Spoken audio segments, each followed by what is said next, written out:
menggores masa, dan menyimpan makna tersirat.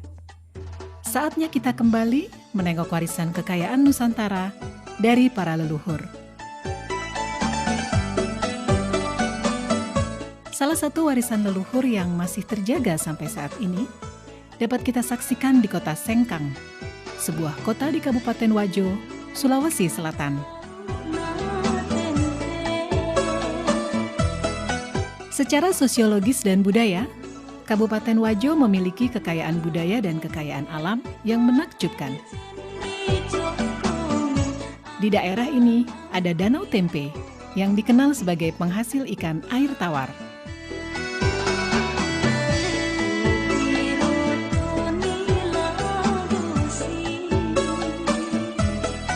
Danau Tempe terbentang laksana cermin raksasa di sisi barat kota Sengkang. Danau ini memiliki pesona alam yang elok dan unik. Perkampungan nelayan tradisional bernuansa Bugis berjajar sepanjang tepian danau. Berjarak 2 km arah timur kota Sengkang, dekat Danau Lampulung, terdapat kampung adat Attakae. Di sana terdapat bangunan duplikat rumah adat Wajo. Salah satu di antaranya yang terbesar adalah Seo Raja atau Istana Raja Latenri Bali.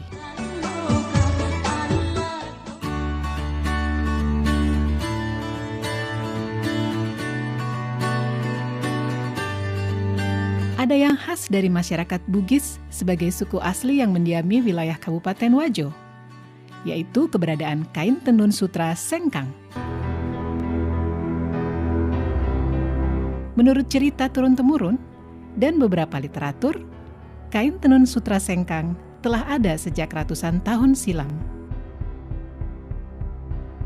Pertama saya mengungkap sebuah naskah yang pernah saya baca, yaitu Lontrak Belawa. Di situ pertama kali saya temukan kata-kata sutra. Di situ antara perkawinan Anakaji dari Luwu dengan Iswari dari Mancapai. Di situ juga saya temukan kata-kata di dalam lontrak, kata-kata Sengkang. Lalu ini putri dari Mancapai dengan perkawinannya dengan Anakaji dari Luwu, maka diberikan kekuasaan di 4 daerah, yaitu Tempe, Singkang, Tampangan, dan Wage. Disitulah awalnya kita mengenal, sudah mulai kenal nama sutra. Tenun ini sudah ada sejak abad ke-14 di Kabupaten Wajo ini. Namun pada saat itu terbatas pada pembuatan untuk pemakaian sendiri, bukan untuk komoditi dagangan. Misalnya seseorang ingin melakukan hajatan pernikahan, terutama pada acara-acara pernikahan, itu biasanya anak-anak perempuan itu diminta atau disuruh oleh orang tuanya untuk menenun sarung, apakah untuk dipakai dia sendiri ataukah untuk orang tuanya. Itu sehingga belum terjadi di masyarakat sebagai suatu komoditi dagangan, tetapi hanya untuk pemakaian sendiri. Sejarah tentang tenun sutra Sengkang tidak dapat dipisahkan dari peran perempuan Bugis dalam keluarga. Orang tua suku Bugis di zaman dulu menjadikan tenun sutra sebagai salah satu cara dalam mendidik anak perempuan mereka. Budaya orang Bugis itu kan dulu kan kebanyakan petani. Nah, perempuannya nggak ada pekerjaan kalau lakinya sudah turun ke sawah. Nah, barang ini atau produksi kain sutra ini sudah membudaya, awalnya dari entah dari mana, akhirnya menjadi budaya tenun di daerah ini. Nah, dari situ orang tua selalu mewarisi ke anaknya. Jadi ada cerita bahwa orang Bugis itu, khususnya orang Wajo, kalau tidak pintar menenun, artinya belum sempurna lah. Kedua, ceritanya kalau ada orang luar yang meminang orang Bugis Wajo, dilihat dari hasil kerja tenunnya itu. Kalau memang hasil kerja tenunnya itu bagus, apa berarti orangnya sudah sempurna atau sudah ya boleh dikata cantik apa segala begitu. Jadi penilaiannya tergantung dari karyanya untuk yang penenun sutra ini tadi.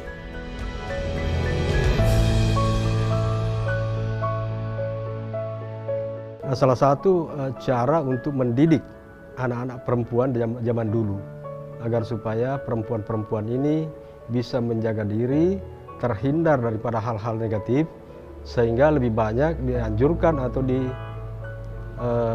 disuruh oleh orang tuanya untuk tinggal di rumah untuk menenun. Nah, sehingga akhirnya menjadi suatu tradisi dan budaya pada masyarakat Bugis, khususnya di Kabupaten Wajo ini, setiap anak perempuan harus pandai menenun. Dalam bahasa lokal, yaitu Bugis, sutra disebut dengan sabbe. Menengok ke masa yang lalu, aktivitas masyarakat Wajo dalam mengelola sutra sudah dilakukan secara turun-temurun, baik dalam skala industri rumah tangga maupun industri menengah.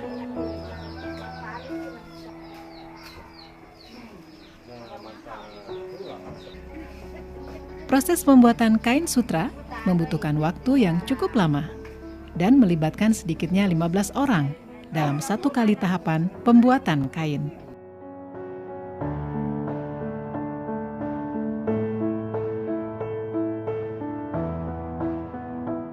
Sebelum menjadi benang sutra, ada proses yang cukup panjang yang dimulai dari peternakan ulat sutra.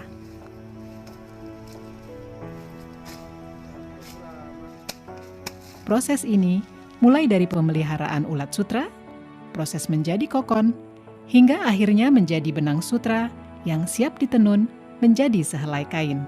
Kita dapat telur dari Verhutani sesuai dengan pesanan. Contoh ini tempat telurnya. Dan menetas, misalnya penetasan tanggal 1. Ini menetas baru 3 hari makan, dikasih makan dengan daun murbei. Ada memang khusus daun murbei itu. Baru 3 hari makan, baru ada instar pertama. Artinya tidur.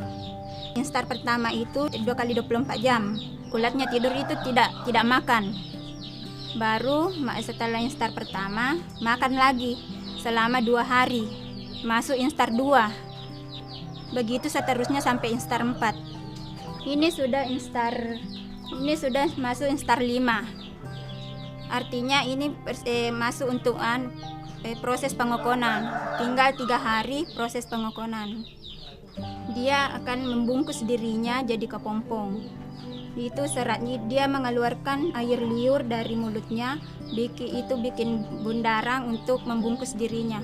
Dan bundaran itulah disebut kokon, dan itulah yang menjadi sutra.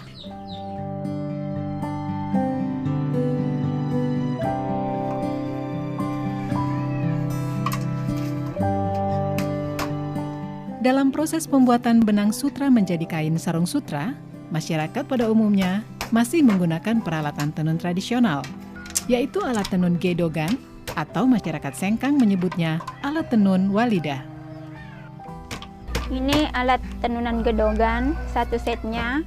Ini pertama alat gulungan benang, baru ini alat penindis untuk menekan benang bawah, baru ini tali untuk alat pembantu untuk benang bawah. Ini sisir, alat untuk mengatur lusi. Ini juga walidah, alat untuk merapatkan benang pakan. Ini teropong, alat untuk memasukkan benang pakan.